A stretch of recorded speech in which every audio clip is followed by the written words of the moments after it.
అన్న నేను మళ్ళొచ్చినా చాలా అంటే చాలా బాధగా ఉంది. ఎందుకంటే ఇలా బాధపడే రోజు అది. ఒక రైతు బిడ్డ గెలిచిండని నా ఊరు ఘనస్వాగతం పలికి ఎంతో మంది అన్న మీడియా మిత్రులు మీరే చూసిరు ఎంత మంది వచ్చిరో. అసలు నేను ఆడ నిలబడ్డప్పుడు ఇంతమంది నా కోసం వచ్చి నన్ను గెలిపించింది ఇంతమంది అని నేను ఆ సంతోషంలో ఉన్నా. ఆ సంతోషం ఎంతసేపు లేకుండా మీరు వేయాలని అనుకుంటారు. నిజంగా బాధగా ఉంది. ఏడ్దామంటే ఇట్లా ఇది మీరు నెగటివ్ చేద్దారని నాకు భయం అవుతుంది. ఎందుకంటే ఒక 60-70 ఛానల్ రావచ్చు, యూట్యూబ్ ఛానల్. ఒక 1000 మంది వచ్చిర్రు పక్కూరికి వెళ్ళి గాని 2 రాష్ట్రాలకి వెళ్ళి కానీ అక్కడ తర్వాత 6 రాష్ట్రాలకి వెళ్ళి కానీ చాలా మంది వచ్చిర్రు. అంతమంది నా కోసం ఇంత రాత్రి వచ్చిరని ప్రతి ఒక్కరికి ఫోటో ఇచ్చిన. నాకు వీలైనంత మందం అందరికి నేను వీడియో ఇచ్చిన. నేను అన్నం తినలే, నాకు అయితే లేదని అన్నం తినలే దంగి పోతే కొంతమంది వచ్చి వాళ్ళు మీరే అన్న మీడియా మిత్రులు మీరే నాకు 5 నిమిషాలు నాకు 10 నిమిషాలు నేను ఇట్లా మనిషినే కదా అన్న. నేను అప్పుడు ఇట్లా అన్న నేను మనిషినన్నా, నేను తినాలన్నా, నాకు అయితే లేదు, నాకు ఓపిక లేదంటే నానా మాటలు మీరే అన్నారు.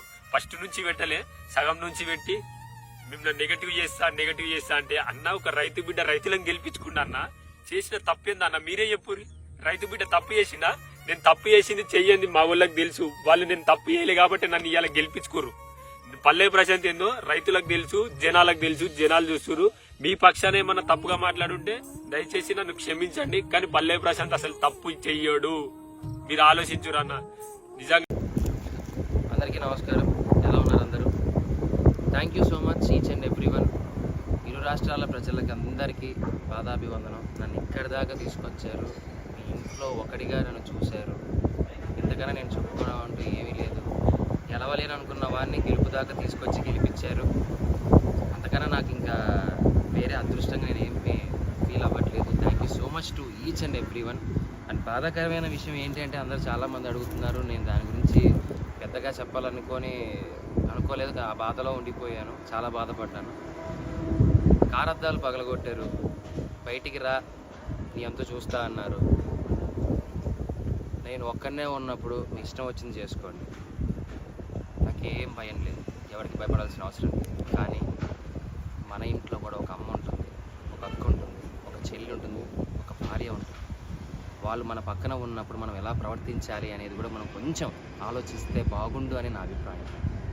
అద్దాలు పగలగొట్టినప్పుడు ఆ అద్దం పెంకులన్నీ వచ్చి మా అమ్మగారి మీద పడ్డాయి, తీజు మీద పడ్డాయి. ఏమీ ఎవరికి కాలేదు కాబట్టి సరిపోయింది. అదే ఆ పెంకుల వల్ల ఏదైనా జరగరాని జరిగిందంటే, ఆ రాళ్ళ వల్ల తల పగిలి ఎవరికైనా ఏదైనా జరిగిందంటే నేను ఈరోజు ఎవరిని కోల్పోయేవానో నాకు తెలియదు.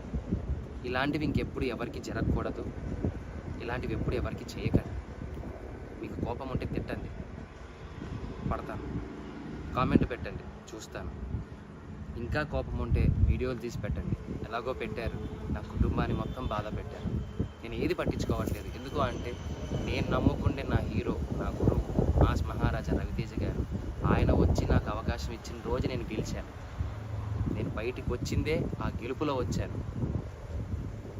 కానీ గెలిచి ఒక ఆనందంతో బయటికి వస్తాను అనుకున్న నన్ను, నా కుటుంబాన్ని రోడ్డు మీద నించోబెట్టారు.